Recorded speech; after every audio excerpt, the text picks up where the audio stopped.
Well, ladies and gentlemen, Donald Trump just got done with a big time speech in Riyadh, Saudi Arabia, the capital of Saudi Arabia, and it is full peace for Donald Trump. And Israel is not too happy about it. Netanyahu came out in a statement earlier and said that they're just going to level Gaza and they're not ending this war. And Trump is contemplating possibly recognizing Palestine as a state, which would be a huge breakthrough. The question is, what does Trump want in terms of the situation within Gaza, within the West Bank, along with Israel-Palestine, those relations? Trump said originally when Netanyahu visited back in early February, it was like the first foreign visit to the White House. Trump said, well, yeah, the Palestinians are going to have to be moved elsewhere, but nobody wants to take them. Jordan doesn't, Egypt doesn't. Maybe they go, we really don't know what would happen to them. But now he's saying, well, the Palestinians need our help. They need supplies. We're pressuring Israel. And he comes out in this statement with Saudi Arabia. It's been announced that Saudi Arabia is investing $500-600 billion into the United States.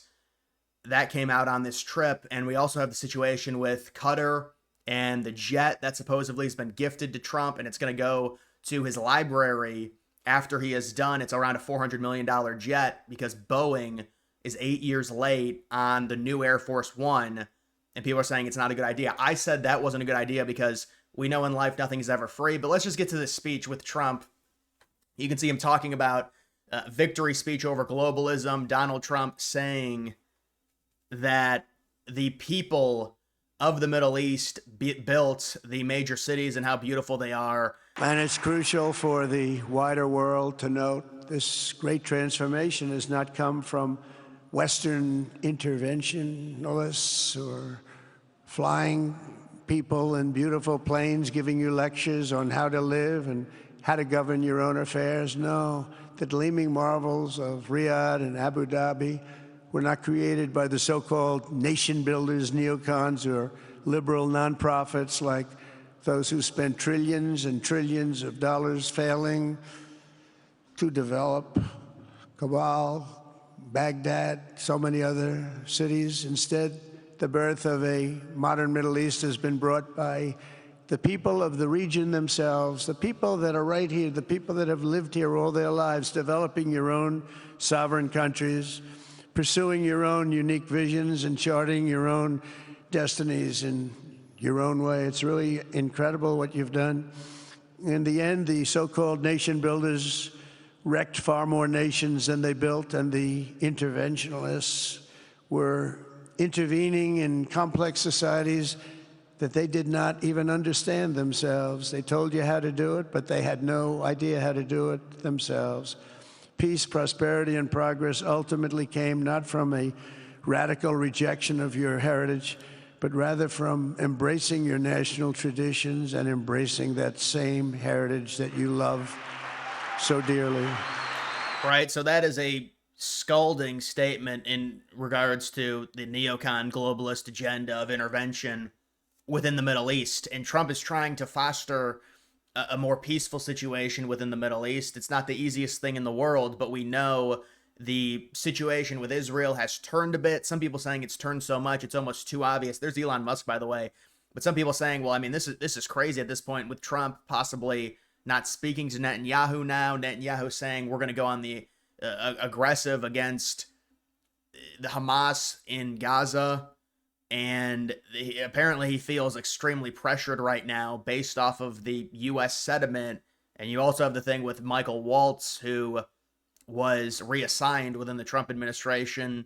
There's been rumors that he was potentially in with Netanyahu and trying to force Trump into significant military escalation in targeted strikes against Iran that would have brought the United States into a war with Iran at the behest of Israel, that Trump obviously does not want, that Pete Hegseth did not want, that Tulsi Gabbard did not want, that J.D. Vance did not want.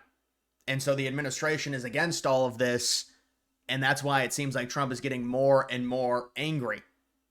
Trump also, within the last few hours in Saudi Arabia, said that he was going to ease and drop sanctions against Syria. So right now there is a lot of Middle Eastern peace that Trump is trying to create, and it's complicated. It doesn't happen overnight. But with what Trump is doing, I mean, this is chess. He's moving pieces. And with each piece, at least the last few weeks, it's been positive in terms of development, whether it's the situation in Gaza, with Trump saying the people of Palestine need to be helped. Although, how does that work considering Gaza is completely leveled at this point? And people are saying it's going to be rebuilt by the big three. The big three being Qatar, Saudi Arabia, United Arab Emirates, where Trump will be visiting within the coming days. I also want to talk about the Qatar situation with the plane. I said that Trump probably should not accept that. I mean, we're the United States. The question is, you're talking about a gift, $400 million. It's going to go to his library. I don't know what that means exactly. Does that mean it's going to be put to his library as like a display piece? It's kind of strange. I mean, it's a brand new plane, and it's very luxurious. But I mean, this is a Boeing problem to where they were supposed to have the new Air Force One ready, and they didn't. So Trump's like, well, I'm going to accept it. But you can understand why people are wary of it 100%. People saying it could be bugged. You can check it. I mean, to a degree, I guess. There's a lot you can do now with technology in terms of bugging a plane with all the areas you could kind of do that. But the point of it is I just think we're the United States of America. Do we really need to be using a foreign Arab country's jet? It just seems a bit ridiculous. But, you know, it is what it is with Trump. And I can understand it. To be honest, it's really not a good look because you're talking about it going to his library. So it is virtually a gift. But you can say, well, it's a necessity. I mean, you could still use Air Force One, though, just because it's older. So I don't know. I mean, we'll see what happens in terms of that situation with Qatar. There's a lot of infighting between everyone saying, well, there's this huge Israel lobby that we know with AIPAC, the amount of special treatment they get, not having to register it under FARA. But now Israel and those people have come out and they said, no, it's Qatar, it's all that money. And so this bolsters their argument in terms of Qatar giving Trump a $400 million plane. And I think you also had Syria possibly saying they were going to build a Trump Tower, and now Trump easing sanctions on Syria. But listen, this is good for peace within the Middle East. It really is. In terms of U.S., we want to de-escalate our involvement within the Middle East. I mean, the thing is I don't know how that can fully happen if we continue to give Israel $4 billion in military funding every year, which is the minimum. It's been more recently because of their war after October 7th with Hamas. So can we really, I mean, but you can do certain things like detach yourself from a potential war with Iran by proxy, which is what Israel seemingly wanted to drag the United States into to weaken Iran in their development of a nuclear bomb. But I mean, they're already at, it's been reported, 60% uranium enrichment. It's very easy to get to 90%, so they could have a nuclear bomb within the next 3 or 4 weeks. I mean, you already see Pakistan, they have nuclear weapons. They're extremely unstable. They said they might use their nuclear weapons because within a week of fighting, or less than a week, I mean, depending on the timeline, within a week of having their skirmish with India, they called up Vance and the Trump administration said, yeah, we're threatened. We might use our nukes. You need to step in and help us create some type of peace deal with India. And that's how that was created. But right now, it seems like Trump is really going for peace within the Middle East. We're not just talking about this. See, the people think, well, Trump is this dictator. He's evil. I mean, he is taking numerous steps now in terms of possibly recognizing Palestine, at least telling the public in statements that they need support. The Palestinians do. And it can't just be Israel. I mean, that's really what it is, especially if we're going to continue to fund Israel. You can say certain things, but at the end of the day, if we're still funding Israel and they're destroying Gaza, I mean, how does that look? I still don't know how Trump is going to deal with the Israel-Palestine situation, because it seems like it's a lose-lose no matter what you do. Because originally I thought maybe it was going to be two-state, but then Trump said, no, we're going to the Palestinians are going to have to leave. Are the Palestinians going to have to leave just Gaza or also the West Bank, or potentially both, or either or? We'll have to see. But at least with Iran, Trump is really bringing down the tone. And Trump, you could argue, based off of the New York Times and other reports, with what was happening with Netanyahu, I know people are saying, well, no, they're just making Netanyahu the fall guy. Because these people, they want to blame it. They want to say, well, Trump is still in bed with Israel, and that's their whole talking point no matter what. Well, no, Trump is extremely volatile. The Israelis knew that when he came into office. It could be positive, which originally it was looking like it was going to be pretty positive for them, because he said in his first 2 weeks in office that we're going to have to expel the Palestinians because there's nothing for them to come back to because everything's destroyed, which Israel, I'm sure, liked. But now you're seeing just the volatility of Trump to where he's aggressively pursuing peace to where it's like, no, we're not interested in having anything to do with escalation against Iran. And we're going to remove sanctions off of Syria. And he might recognize Palestine. Even if he doesn't, he's certainly, to the media, having a much different tone over the past few weeks. This is just the volatility with Trump. And to me, I think he knows, based off of what the MAGA movement has kind of been after McCain in 2008, after Romney, the Republican Party leaving the neocon establishment and shifting towards MAGA, Trump kind of saw this move back to being more neoconish, war hawkish, if he potentially supported strikes against Iran. And so I think he's saying, I want nothing to do with that. If Netanyahu's trying to drag me into that, I don't want anything to do with it. And so that seems like that's why there's a heavy emphasis. And he's visiting the Middle East, so it's on everyone's mind. And you make these trips and you say really nice things and you get big investments from these Middle Eastern countries that are extremely rich because of the oil. We understand it. And we'll see what happens with Qatar and the plane and everything like that when he visits there, and the UAE. I mean, these are very wealthy countries, and so you want to be nice and you want to be diplomatic. But still, it does seem like even before this trip, Trump was setting up to really try and foster peace within the Middle East. That's what I would say about this. So we'll see. You know, you want to be cautiously optimistic about it. I still don't know what happens or how Trump handles the Israel-Palestine situation. The stuff that I heard, it was internal reports. I saw that this was via a website, that there was a plan for an administered zone within Gaza that was going to be rebuilt with the help of the 3 Arab countries in Qatar, Saudi Arabia, UAE, but that Israel was going to have heavy administration over that area. So I don't know what's going to be happening there, but that's just what I heard. Either way, we also have this, the numbers on inflation just continue to get better. And I said that they should probably not going to change. I thought it was going to be 2.4. It comes in at 2.3. Comes in lower. Once again, that's 2 out of 3 months now since Trump came into the White House. Lower than the expectations. And let me just show you something. You look at the trueflation. The trueflation is remarkable. Really, if you want to talk about inflation, and I know it's not this easy. There are certain things that go up, they go down. People are saying, well, their gas is up. I mean, pretty much everywhere, gas should be down based on crude oil prices. It's not how it works. It fluctuates in different areas, but still, gas in majority of the parts of the country is down. But like, just show people this. This is legit. When was this? This is the 20th. Trueflation, 3.05%. And now it's at 1.6. I mean, it's fallen off a cliff. It has fallen off a cliff. It's pretty remarkable. So it's at 1.68%. That's the trueflation. A little bit different than the core inflation, which is higher at 2.3 because this takes into account more volatility. The core, which is what the Fed uses, doesn't. They don't take into account food and energy. So with the energy being lower, the trueflation is lower than the core inflation. So the Fed uses the core inflation metric, which is 2.3. But again, the 2.3 is lower. But even the UK has a much higher trueflation metric, and they just cut rates. You know, we talk about the cutting of the rates. I think I have a Trump tweeted about it.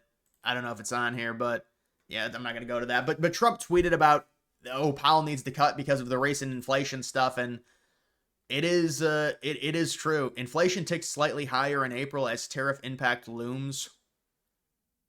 I don't know what this is. What do you mean this is wrong? Oh, now we have to allow ads.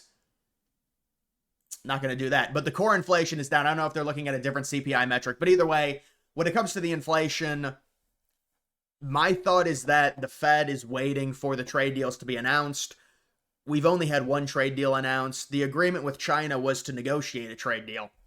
So I'm guessing there'll be all these other countries first, and then the China deal will happen. But the point is, once these trade deals happen, the inflationary aspects, you know, I was talking to people, you see these people on X and they'll comment stuff and they'll be like, well, oh, it's inflationary, it's going to go up. I said, even if that were true, you're not helping your argument, because there's a lag effect on inflation when it comes to the tariffs taking effect and causing inflation.